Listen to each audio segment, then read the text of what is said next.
Guys ఎలా ఉన్నారు? Iran US Israel war start అయ్యాక సోషల్ మీడియాలో కిమ్ మావ్ మీద మీమ్స్ బాగా పెరిగిపోయాయి. యాక్చువల్లీ మీరు వేసే మీమ్స్ గురించి కిమ్ మావ్కి తెలిసిపోయి వాటి గురించి ఒక స్పెషల్ రిపోర్ట్ తయారు చేయ క్రాంతి, నువ్వు ఇచ్చే రిపోర్ట్ ప్రకారం ఒక్కొక్కటి పని చెప్తా అని కిమ్ మావ్ నాకు స్పెషల్ టాస్క్ ఒకటి ఇచ్చాడు. సో ఆ రిపోర్ట్ కోసం అన్ని మీమ్స్ చూస్తుంటే నాకు ఈ మీమ్ కంటపడింది. ఒకసారి చూడండి. నేను ఈ కుర్రాన్ని చెదగొట్టారే, ఎవరైనా అడ్డొచ్చారా? అదే నన్ను కొట్టమని చూద్దాం, ఊరికే నా మీద చేయమని చూద్దాం. నువ్వు హెడ్ కానిస్టేబుల్వి, నీ చేతిలో లాఠీ ఉంది, నన్ను కొట్టు చూద్దాం. ఊరికినే ఓ దెబ్బై. ఎక్కడికి వెళ్ళినా సరే, ఎన్నేళ్ళైనా సరే వెతుక్కుంటూ వచ్చి పేక కోసేము. ఊరికినే ఎవరు భయపడతారు? నలుగురు ఐదుగురు వేసేస్తేనే కదా భయపడేది. ఎల్లెళ్ళు ఊరికి అలా నష్టపెట్టగా, ఎల్లెళ్ళు వెళ్ళి పని చూసుకో.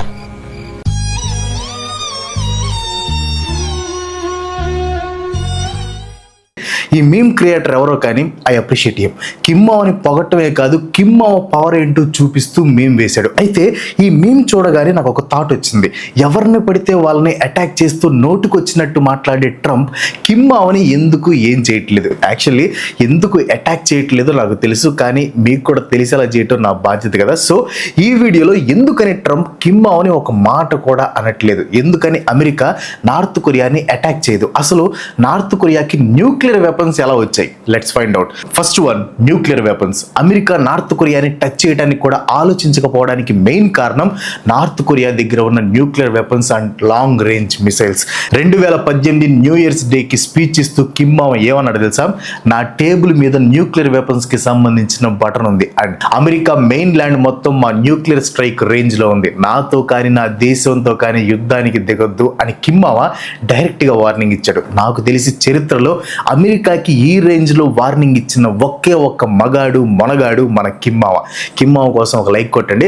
కొంతమంది నాయకులు అమెరికా చేస్తున్న తప్పుల్ని పాయింట్అవుట్ చేయడానికి వెనకడుగు వేస్తారు, కానీ కిమ్ మావ్ ఏకంగా న్యూక్లియర్ వెపన్స్ ఉన్నాయి జాగ్రత్త అని డైరెక్ట్ గా వార్నింగ్ ఇచ్చాడు. అయితే చాలా మందికి నార్త్ కొరియా దగ్గర న్యూక్లియర్ వెపన్స్ ఎలా వచ్చాయో తెలియదు. వీళ్ళ న్యూక్లియర్ వెపన్స్ డెవలప్మెంట్ వెనక చాలా పెద్ద స్టోరీ ఉందన్నమాట.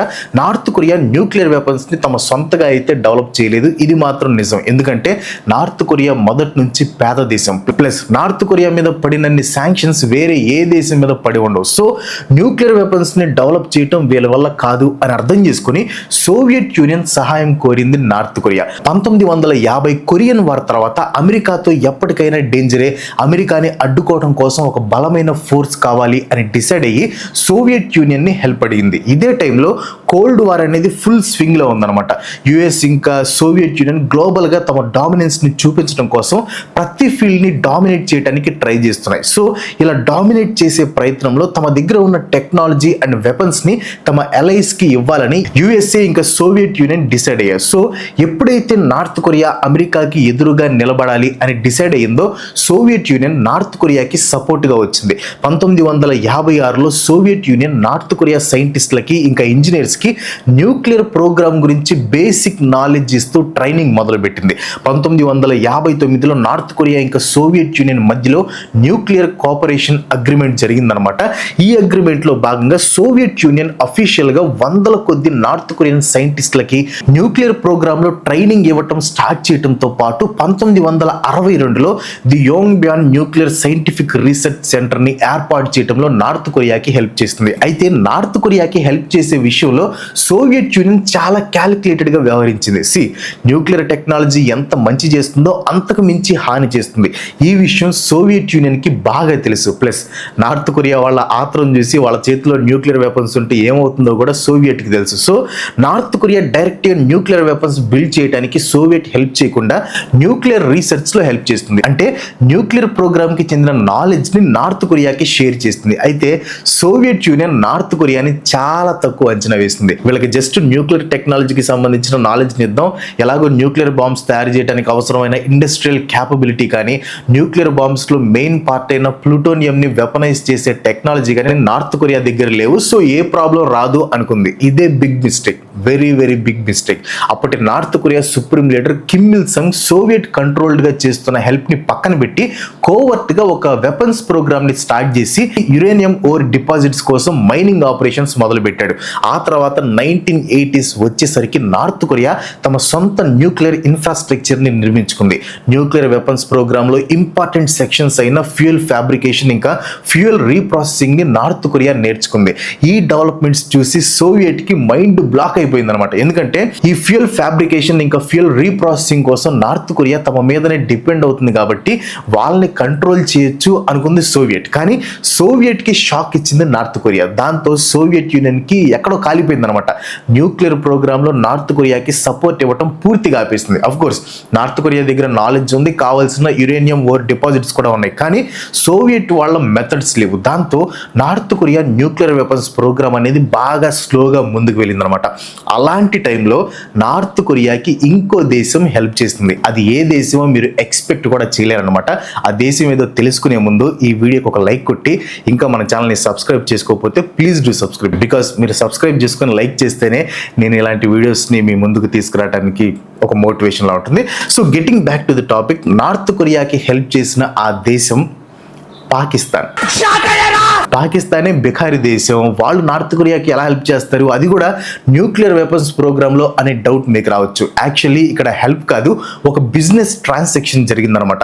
Abdul Qadeer Khan, father of Pakistan's atomics weapons program అనమాట. ఇతను ఇల్లీగల్ గా న్యూక్లియర్ టెక్నాలజీని నార్త్ కొరియా, లిబియా, ఇరాన్ లాంటి దేశాలకి అమ్ముకున్నాడు అనమాట. ఆ తర్వాత పాకిస్తాన్ గవర్నమెంట్ ఇతన్ని అరెస్ట్ కూడా చేసింది. ఇతని వెనక పాకిస్తాన్ గవర్నమెంట్ ఉంది అనే రూమర్స్ కూడా వచ్చాయి. అదంతా పెద్ద కథలేండి, మళ్ళీ ఎప్పుడైనా దాని గురించి మాట్లాడుకుందాం. So Pakistan's father of atomic program help తో నార్త్ కొరియా తమ న్యూక్లియర్ ప్రోగ్రామ్స్ ని వేగంగా ముందుకు తీసుకుని వెళ్ళింది. ఇదే టైంలో సోవియట్ యూనియన్ ఓడిపోవడంతో అమెరికా గ్లోబల్ కంట్రోల్ కోసం ట్రై చేస్తుంది. దీంట్లో భాగంగానే North Korea nuclear weapons program ని హోల్డ్ లో పెట్టడానికి ట్రై చేసి ఆల్మోస్ట్ సక్సెస్ అయింది. 1994లో నార్త్ కొరియా ఇంకా అమెరికా ఒక అగ్రిమెంట్ చేసుకున్నాయి అనమాట. ఈ అగ్రిమెంట్ ప్రకారం North Korea nuclear weapons program కి ఫుల్ స్టాప్ పెట్టాలి అండ్ దానికి బదులుగా అమెరికా నార్త్ కొరియాకి హెవీ ఫ్యూయల్ ఆయిల్ ఇంకా 2 సివిలియన్ లైట్ వాటర్ రియాక్టర్స్ ఇవ్వాలి. డీల్ అంతా ఓకే అయింది అనుకుంటున్న టైంలో 2 దేశాలు ఒకరి మీద ఒకరు చీటింగ్ చేస్తున్నారు అని ఎలిగేషన్స్ వేసుకున్నాయి అనమాట. चीटिंग करता है तू, चीटिंग चीटिंग चीटिंग करता है तू. ఫైనల్ గా 2002లో ఈ డీల్ బ్రేక్ అయిపోయింది. ఆ నెక్స్ట్ ఇయర్ అంటే 2003లో North Korea non proliferation treaty of nuclear weapons నుంచి బయటకు వచ్చేసింది. ఇలా ట్రీటీ నుంచి బయటికి వచ్చేయటం వల్ల నార్త్ కొరియా తాము చేసే న్యూక్లియర్ వెపన్స్ ప్రోగ్రామ్ మీద ఇంటర్నేషనల్ ఇన్స్పెక్షన్స్ లేకుండా చూసుకుంది. But at the same time ఎన్నో శాంక్షన్స్ కి గురైంది. ఫైనల్ గా 2006 అక్టోబర్ 9న నార్త్ కొరియా తమ మొట్టమొదటి న్యూక్లియర్ టెస్టింగ్ చేసింది. అలా నార్త్ కొరియా తమ న్యూక్లియర్ వెపన్స్ ని డెవలప్ చేసుకుంటూ వచ్చింది. అండ్ నార్త్ కొరియా 1950s నుంచి ఈ న్యూక్లియర్ వెపన్స్ ని డెవలప్ చేసుకుంటూ వచ్చింది కాబట్టి అమెరికా నార్త్ కొరియాని టచ్ చేయడానికి కూడా భయపడుతుంది. అండ్ నెక్స్ట్ వచ్చేసి సౌత్ కొరియా. నార్త్ కొరియా మీద అమెరికా అటాక్ చేయకపోవడానికి ఇంకో కారణం south Korea. North Korea border నుంచి సౌత్ కొరియా ఉండేది జస్ట్ 50 కిలోమీటర్స్ దూరంలోనే. అండ్ న్యూక్లియర్ వెపన్స్ తో పాటు నార్త్ కొరియా దగ్గర ballistic missiles, heavy artillery guns, rocket launchers ఇలా చాలా వెపన్స్ ఉన్నాయి. అండ్ వీటన్నిటిని సోల్ వైపు ఎప్పుడు ఏం చేసి పెట్టుకుంటుంది నార్త్ కొరియా. అమెరికా కానీ నార్త్ కొరియాని అటాక్ చేయాలి అని ప్లాన్ వేస్తే విత్ ఇన్ మినిట్స్ లో సోల్ నాశనం అయిపోతుంది. సరే, నార్త్ కొరియా చేతిలో సోల్ నాశనం అయిపోతుంది, బానే ఉంది. కానీ అమెరికా అటాక్ చేస్తే నార్త్ కొరియా సోల్ ని అటాక్ చేయటం ఏంటి అండ్ దానివల్ల అమెరికాకి వచ్చే నష్టం ఏంటి అనే డౌట్ మీకు రావాలి. మ్యాటర్ ఏంటంటే 1953 కొరియన్ వార్ లో నార్త్ కొరియా రష్యా వైపు వెళ్తే సౌత్ కొరియా యుఎస్ వైపు వెళ్ళింది. కొరియన్ వార్ తర్వాత యుఎస్ ఇంకా సౌత్ కొరియా కలిసి మ్యూచువల్ డిఫెన్స్ ట్రీటీ చేసుకున్నారు అనమాట. ఈ ట్రీటీ ప్రకారం యుఎస్ మీద అటాక్ జరిగితే సౌత్ కొరియా డిఫెండ్ చేయాలి అండ్ సౌత్ కొరియా మీద అటాక్ జరిగితే యుఎస్ ఇన్వాల్వ్ అయ్యి డిఫెండ్ చేయాలి. And as of now south కొరియాలో దాదాపు 28,000 మంది యుఎస్ సోల్జర్స్ ఉన్నారు అండ్ ఎప్పుడు ఉంటూనే ఉంటారు because of the treaty. So ఒకవేళ నార్త్ కొరియా కానీ అటాక్ చేస్తే ముందుగా బలయ్యేది ఈ 28,000 మంది యుఎస్ సోల్జర్సే. నార్త్ కొరియా కానీ సౌత్ కొరియాని అటాక్ చేసినప్పుడు యుఎస్ కానీ మాకెందుకులే అని లైట్ తీసుకుంటే అమెరికా క్లోజ్ ఎలైస్కి అమెరికా మీద ఉన్న నమ్మకం పోతుంది అండ్ అమెరికాని పక్కన పెట్టి ప్రొటెక్షన్ కోసం ఎలైస్ అందరూ నెక్స్ట్ సూపర్ పవర్ అయిన చైనా దగ్గరికి వెళ్తారు. ఆరు వర్స్ట్ కేసులో తమ సొంత న్యూక్లియర్ వెపన్స్ తయారు చేయడం మొదలు పెడతారు. ఇకపోతే ఏషియాలో యుఎస్కి ఉన్న స్ట్రాంగ్ మిలిటరీ బేసెస్లో మోస్ట్ ఇంపార్టెంట్ మిలిటరీ బేస్ వచ్చి సౌత్ కొరియాలో ఉంది. ఆ బేస్ పోయిందంటే యుఎస్కి ఏషియా మీద ఆల్మోస్ట్ గ్రిప్ పోయినట్లే. అంతేకాదు నార్త్ కొరియా సౌత్ కొరియా మీద ఎప్పుడు ఒక కన్ను వేసి ఉంచుతుంది. రీసెంట్గా యుఎస్ ఇంకా సౌత్ కొరియా కలిసి యాన్యువల్ జాయింట్ మిలిటరీ ఎక్సర్సైజెస్ని కండక్ట్ చేశాయి అనమాట. వార్ జరుగుతున్న టైంలో ఇలాంటి ఎక్సర్సైజ్లు చేయటం కరెక్ట్ కాదని, ఈ ఎక్సర్సైజ్ల పేరుతో నార్త్ కొరియా సేఫ్టీకి ఏమైనా భంగం కలిగిస్తే కాన్సిక్వెన్సెస్ మామూలుగా ఉండవని కిమ్ వాళ్ళ sister Kim Yo Jong warning ఇచ్చిందనమాట. ఈమె కూడా చాలా డేంజరే. ఆంటీ మీద కూడా ఒక వీడియో చేసాం, మిస్ అయితే చూడండి. యుఎస్ సౌత్ కొరియా జస్ట్ కలిసి ఎక్సర్సైజ్లు చేస్తేనే ఈ రేంజ్లో వార్నింగ్ పడింది. ఇంకా అటాక్ ప్లాన్ చేస్తే నార్త్ కొరియా రియాక్షన్ ఎలా ఉంటుందో మీ ఇమాజినేషన్కి వదిలేస్తున్నా. నెక్స్ట్ వచ్చేసి China. Enemy of enemy is my friend. జియో పాలిటిక్స్లో ఈ లైన్కి చాలా ఇంపార్టెన్స్ ఉంది. ముఖ్యంగా చైనాకి ఈ లైన్ బాగా సెట్ అవుతుంది. ఎందుకంటే చైనాకి యుఎస్కి మధ్యలో పచ్చగడ్డి వేస్తే బొగ్గుమంటుంది. సో యుఎస్కి ఎనిమీ అయిన నార్త్ కొరియాకి చైనా ఫ్రెండ్ అయింది. యాక్చువల్లీ చైనాకి నార్త్ కొరియాతో ఫ్రెండ్షిప్ చేయడం ఇష్టం లేదు అండ్ నార్త్ కొరియా మీద అసలు నమ్మకం కూడా లేదు. కానీ చైనా నార్త్ కొరియాకి neighbour and North Korea South కొరియాకి అంటుకొని ఉంటుంది అండ్ సౌత్ కొరియా అమెరికాకి క్లోజ్ ఎలై. సో ఒకవేళ నార్త్ కొరియాని అమెరికా అటాక్ చేసి ఆక్రమించిందంటే నార్త్ కొరియా సౌత్ కొరియాలో కలిసిపోతుంది. అప్పుడు కొరియన్ పెనిన్సులా మొత్తం అమెరికా కంట్రోల్లో ఉంటుంది, which is danger for China. So ఇక్కడ చైనా దృష్టిలో నార్త్ కొరియా అనేది జియో పొలిటికల్ బఫర్ లాగా యాక్ట్ చేస్తుంది. కాబట్టి నార్త్ కొరియాకి చైనా ప్రొటెక్షన్ ఇచ్చి తీరుతుంది. అంతేకాదు నార్త్ కొరియాతో చైనా 1400 కిలోమీటర్స్ బార్డర్ని షేర్ చేసుకుంటుంది. సో నార్త్ కొరియాని అమెరికా అటాక్ చేసి ఆ అటాక్లో కిమ్ రెజిమ్ కూలిపోతే మిలియన్స్ ఆఫ్ నార్త్ కొరియన్స్ చైనాలోకి పారిపోయే ఛాన్స్ ఉంది. ఆల్రెడీ చైనాలో పాపులేషన్ విపరీతంగా ఉంది. సో ఈ ఎక్స్ట్రా నార్త్ కొరియన్ పాపులేషన్ అనేది ఎకనామిక్గా చైనాకి బర్డెన్ అయిపోతుంది. ఈ కారణాల వల్ల చైనా ఖచ్చితంగా ఇన్వాల్వ్ అవ్వాల్సి వస్తుంది అండ్ చైనా ఇన్వాల్వ్ అయితే గ్లోబల్ వారికి దారి తీసే ఛాన్స్ ఉంది. కాబట్టి అమెరికా నార్త్ కొరియాని టచ్ చేయదు. నెక్స్ట్ వచ్చేసి cost of war.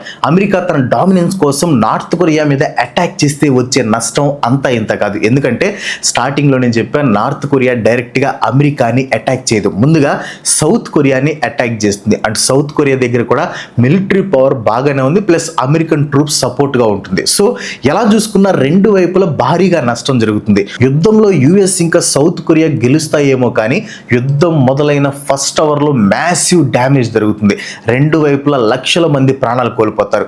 Soul metropolitan ఏరియాలోనే పాపులేషన్ దాదాపు 26 మిలియన్ దాకా ఉంటుంది. సో నార్త్ కొరియా ఫైర్ చేసే లీస్ట్ ఎఫెక్టివ్ మిసైల్స్ కూడా లక్షల మంది ప్రాణాలని బలి తీసుకుంటాయి. అంతేకాదు నార్త్ కొరియా దగ్గర మిసైల్స్తో పాటు డేంజరస్ కెమికల్ వెపన్స్ కూడా ఉన్నాయి. అయితే తమ దగ్గర ఉన్న న్యూక్లియర్ వెపన్స్, బ్యాలిస్టిక్ మిసైల్స్ గురించి గర్వంగా పైకి చెప్పుకునే కిమ్మావా వాళ్ళ దగ్గర ఉన్న కెమికల్ వెపన్స్ గురించి మాత్రం పైకి చెప్పదు. అండ్ ఎవరైనా అడిగితే మా దగ్గర అసలు కెమికల్ వెపన్స్ ఏంది, కెమికల్ వెపన్స్ అని అంటారు అనమాట. కానీ నార్త్ కొరియా దగ్గర కెమికల్ వెపన్స్ ఉన్నాయి. ఎవరి దాకా ఎందుకు, కిమ్ వాళ్ళ బ్రదర్ కిమ్ జాంగ్ నామ్ని మలేషియాలో నర్వ్ ఏజెంట్ విఎక్స్తో అసాసినేట్ చేయించాడు కిమ్మావా.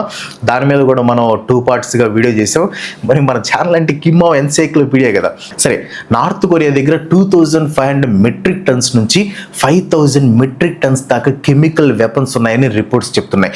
నార్త్ కొరియా కానీ సోల్ లాంటి హై డెన్సిటీ పాపులేషన్ ఉన్న సిటీలోకి ఈ కెమికల్ వెపన్స్తో అటాక్ చేసిందంటే ఇమాజిన్ కూడా చేసుకోలేం, అంత డిస్ట్రక్షన్ జరుగుతుంది.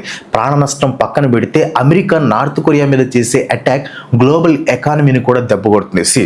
అమెరికా నార్త్ కొరియా మీద అటాక్ స్టార్ట్ చేసిన వెంటనే కిమ్ సౌత్ కొరియాని అటాక్ చేస్తాడు. And South Korea Samsung Electronics, Hyundai Motor company, SK group, LG, Kia, POSCO లాంటి పెద్ద పెద్ద కంపెనీస్ ఉన్నాయి. ఇవి కానీ షట్ డౌన్ అయితే గ్లోబల్ ఎకానమీ దారుణంగా పడిపోతుంది. అలాగే అందరికీ లాస్ట్ ఆప్షన్ కిమ్మావకి ఫస్ట్ ఆప్షన్, అదే న్యూక్లియర్ వెపన్స్. ఇన్ఫ్యాక్ట్ కిమ్మావ దగ్గర అమెరికాకి రీచ్ అయ్యే న్యూక్లియర్ వెపన్స్ కూడా ఉన్నాయి. డైరెక్ట్గా అమెరికా మీదకి సెకండ్ థాట్ లేకుండా న్యూక్లియర్ వెపన్స్ వేసేస్తాడు.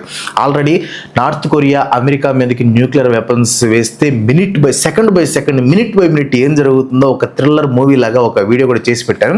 ఇన్ కేస్ మీరు మిస్ అయితే చూడండి.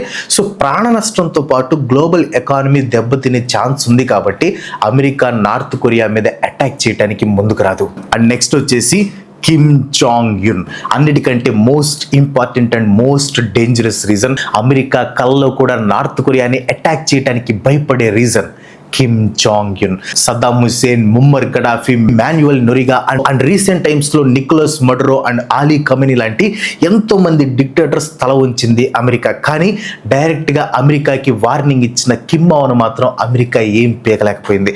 మిగతా డిక్టేటర్స్ని అమెరికా ఎలా ట్రీట్ చేస్తుందో కిమ్ మావోకి బాగా అర్థమైంది కాబట్టి అమెరికాతో ఏ విధమైన రిలేషన్షిప్కి కిమ్ మావో ముందుకు రావట్లేదు. అప్పట్లో ఆయిల్ ఇంకా వేరే రిసోర్సెస్ కోసం కిమ్ వాళ్ళ ఫాదర్ కిమ్ జాంగ్ ఇల్ న్యూక్లియర్ డీల్ చేసుకున్నాడు. కానీ కిమ్ మావో మాత్రం అమెరికాతో డీల్స్ ని పక్కన పెట్టి అదే పనిగా న్యూక్లియర్ వెపన్స్ ని బిల్డ్ చేసుకుంటూ వెళ్తున్నాడు.